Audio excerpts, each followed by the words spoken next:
Dzisiaj odcinek, który mógłby powstać już przez ostatnie 3 lata każdego dnia. Ale chciałem go zrobić po dłuższym czasie, żeby się odpowiednio wypowiedzieć na temat pewnego sprzętu, którego używam cały czas przez te 3 lata. Praktycznie każdy odcinek mi jest zrobiony.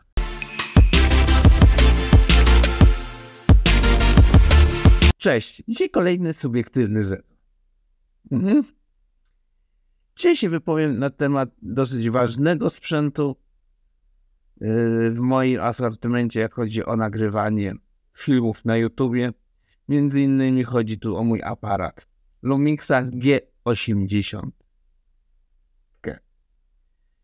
który zakupiłem wtedy, bo to jest sprzęt, który naprawdę jest świetnym aparatem.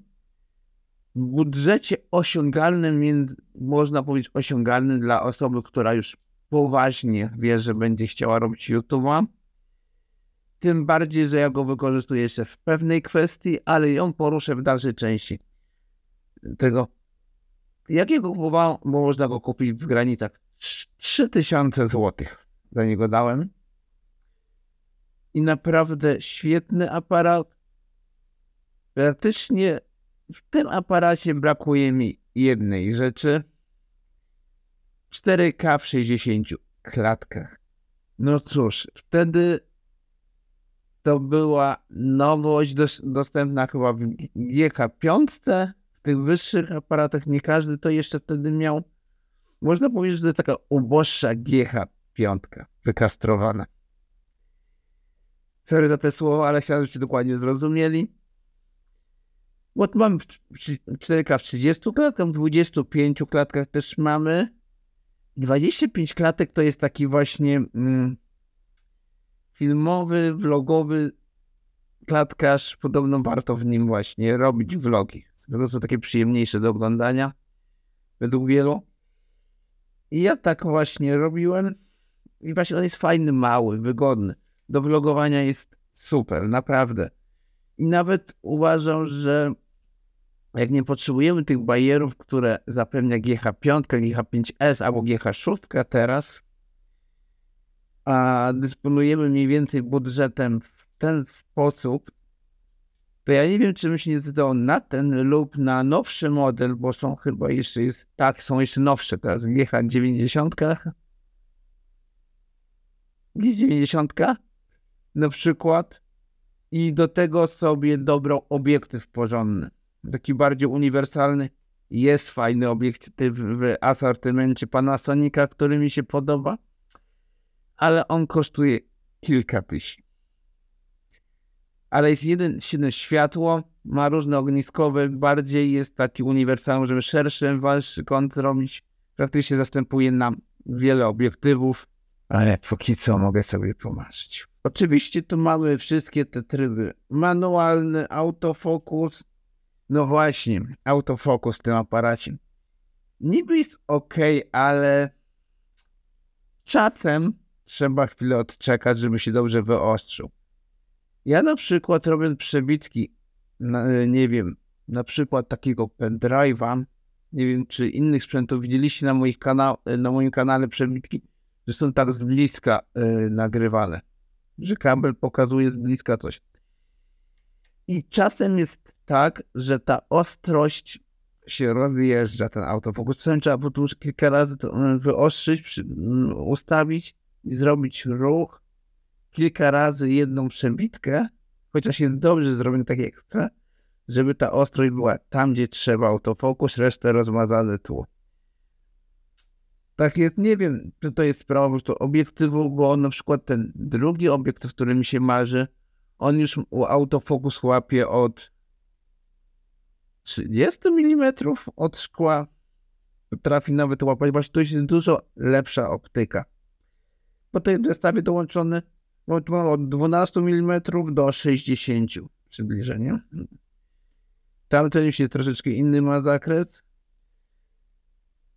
Tutaj światło chyba 2,8 jest, ale to zaraz poczekajcie, coś tutaj jest napisane. Nie chcę teraz wam to skłamać, bo ten odcinek bardziej chce się wypowiedzieć tutaj nie na parametrach technicznych mówić, bo tego jest mnóstwo odcinków. Każdy sobie w specyfikację może wejść. Ekranik to jest kozak. To był powód i naprawdę lubię aparaty Panasonica. Czasami jest tak, że po prostu wyostrzę sobie coś na jakimś ujęciu, ustawię ostrość, autofokus i przełączam tutaj na manualny, czyli mi się po prostu blokują ustawienia tak jak jest i tak jadę już z resztem nagrywaniem. Są różne pyki, różne momenty, nie ma z tym problemu. Można też manualnie ustawiać ostrość na odległość, na miarkę. Tu jest taki punkcik zaznaczony, że się ustawia miarką odpowiednią odległość. Są na ten temat odcinki na YouTubie, można się też ręcznie tym bawić. Jest lampa w zestawie. Jest, bo jest. Oczywiście tu mamy tą tę stopkę, możemy coś lepszego sobie zamontować. I co jest ważne tutaj? W tym aparacie mamy tutaj jeszcze wejście na zewnętrzny mikrofon i tu na taki dodatkowy pilocik do tego aparatu. To jest jedna sprawa. Dalej mamy USB oczywiście i mamy mikro HDMI. Ja z tego mikro HDMI korzystam bardzo często, bo przez Camlinka podpinam swój aparat do komputera i streamuję w ten sposób. Tak, w ten sposób właśnie streamuję. I powiem wam, że dzięki temu, że ten aparat podepnę, mogę sobie ustawić balans bieli w kelwinach. Praktycznie się na tych live'ach oświetlam przysłowiową lampką z Ikei. Dwie żarówki, takie zwykłe, które najczęściej używacie LEDowe w pomieszczeniu do oświetlania. Ja używam ich, żeby się oświetlić na live'ach. Z przodu jedna od tyłu, żeby ładnie się wykluczować. I one mają 4000 kelwinów balans bieli. Tak ustawiam na aparacie i dzięki temu jest bardzo ładny i widać tak, jak powinno być na tych filmach. Że jest odpowiednio ustawiony balans bieli. To jest rewelacyjne. Tak? Oczywiście by się przydał mi tu troszeczkę inny obiektyw do tego sprzętu, który by mnie po prostu bliżej i szerzej łapał, żebym mógł troszeczkę inaczej tą kamerkę, ale chyba nie jest źle z tą kamerką. Jestem taki troszeczkę z boku mi tak bierze i jest okej. Ale wiecie, póki co wolałbym sobie kupić fotel wygodny do streamowania, albo monitor wymienić, albo tak jak mam w przyszłości kupić, można kupić Chromebooka jako laptopa. Ale to jest inna sprawa, jest seria, która się zaczęła na moim kanale, też poświęcona temat Chrome OS-a i tam będę to wszystko wam tłumaczył, opowiadał dlaczego, co, jak, dlaczego ja w ten sposób. Niechcący przemyciłem informacje. I co jest ważne, że tutaj jak go włączymy, jest naprawdę sporo funkcji, które możemy sobie po prostu ustawiać. Naprawdę z niego możemy naprawdę super rzeczy wyciągnąć. Jak nam 60 klatek nie jest potrzebne, jakieś te small wars, te tam lapsy, takie sprawy nie są nam potrzebne. Naprawdę bym rozważył tego typu zakup aparatu, ewentualnie nowszego trochę modelu OCG 90, 95 chyba jeszcze jest. I do tego dokupił sobie porządny obiektyw. Zainwestował w obiektywy. Na początek, jak to nam się wszystko rozkręci, potem body sobie można zawsze wymienić na tą serię H6 czy H5. Ja bym w ten sposób poleciał, bo myślę, że tu jakość jest naprawdę spoko, jak chodzi do polskiego tła nadal.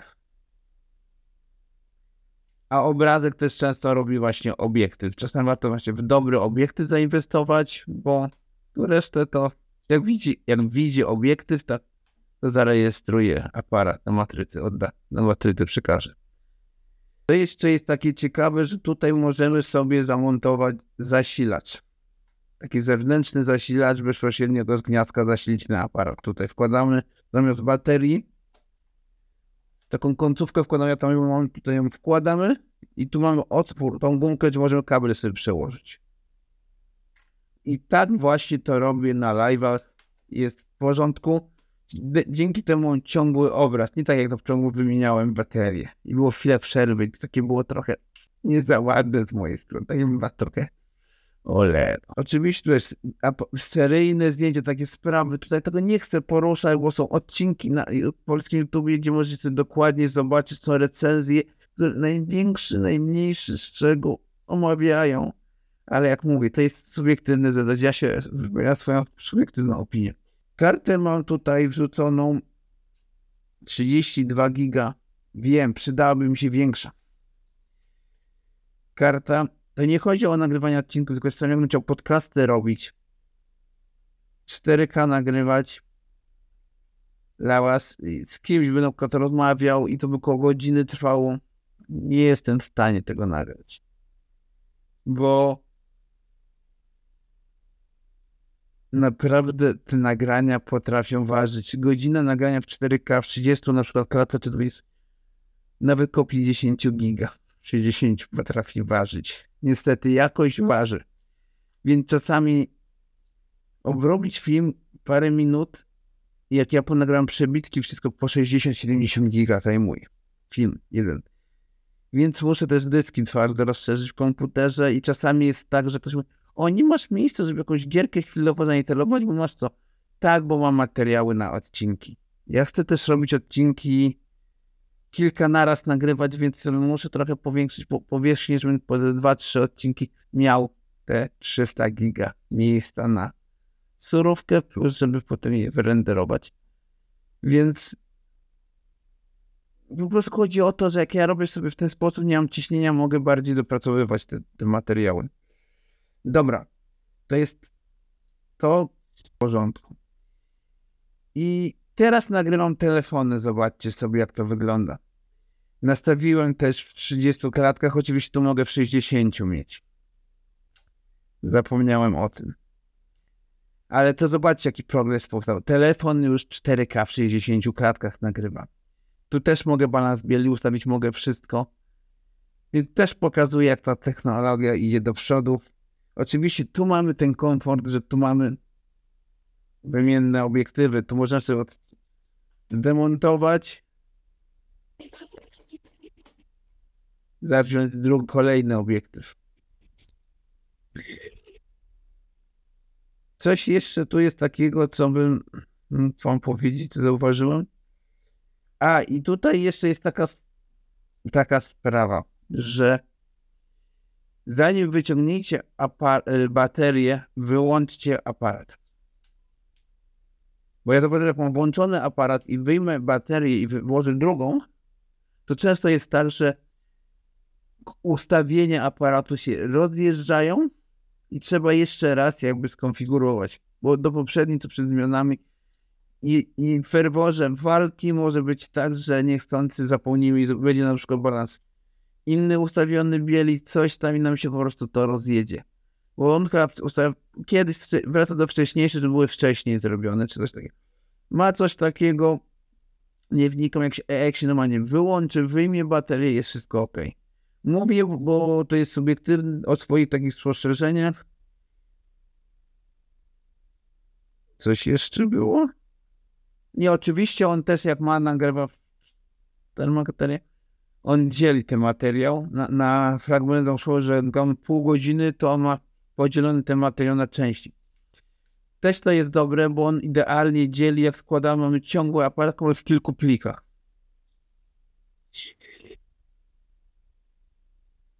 I po prostu tak to wygląda ta sprawa. I to są jakieś takie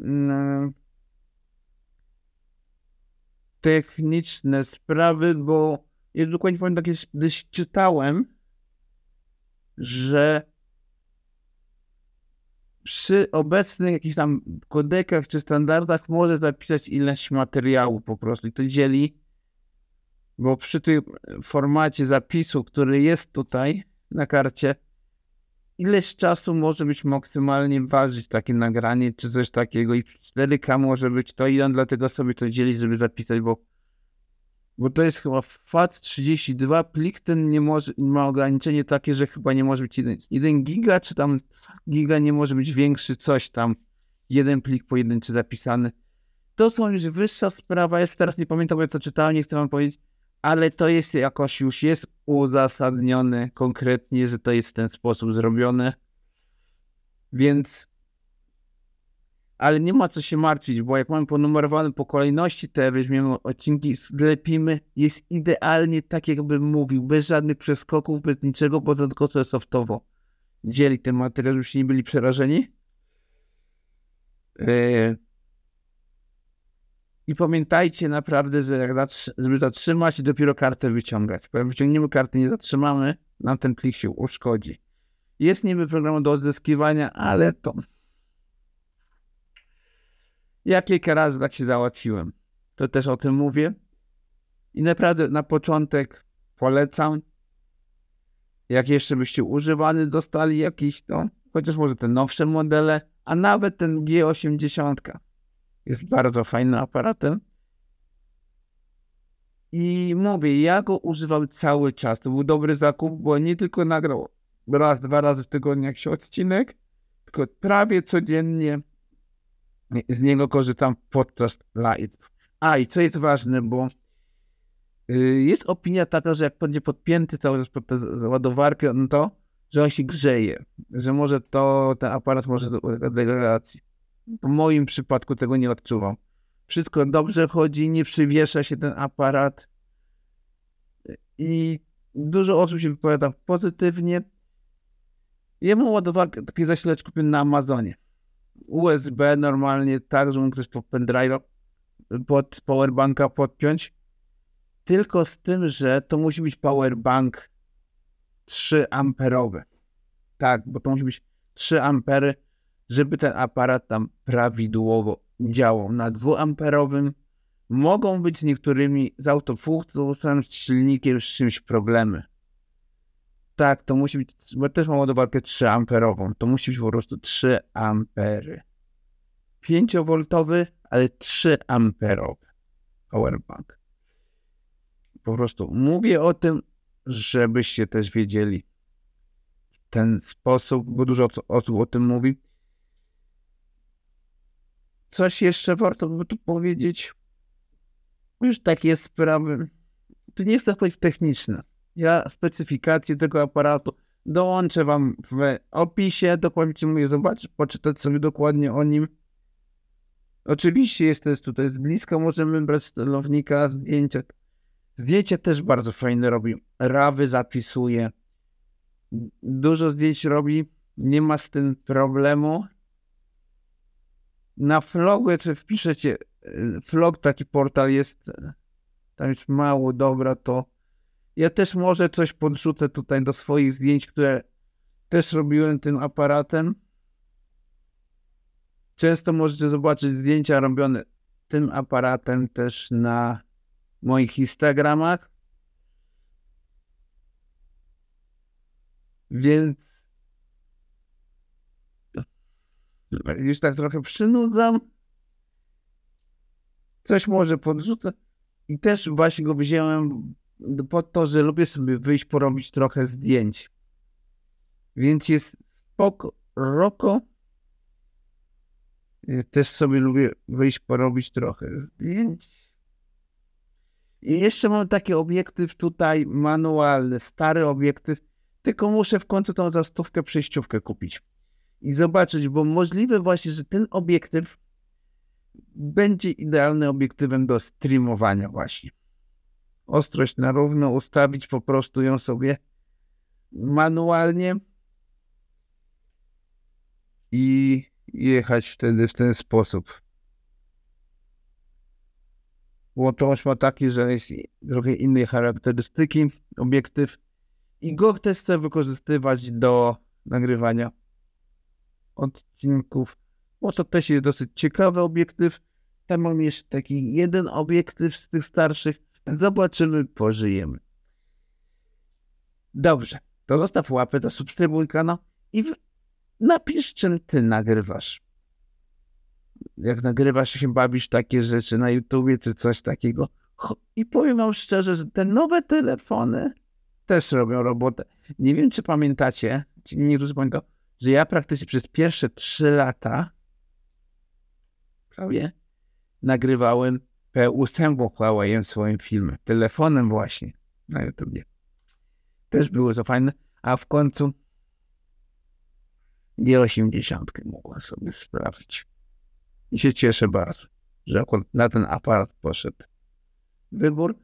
Też właśnie było to, że ten ekran był ruchomy tutaj otwierany. W tamte czasy on miał właśnie liczny z aparatów.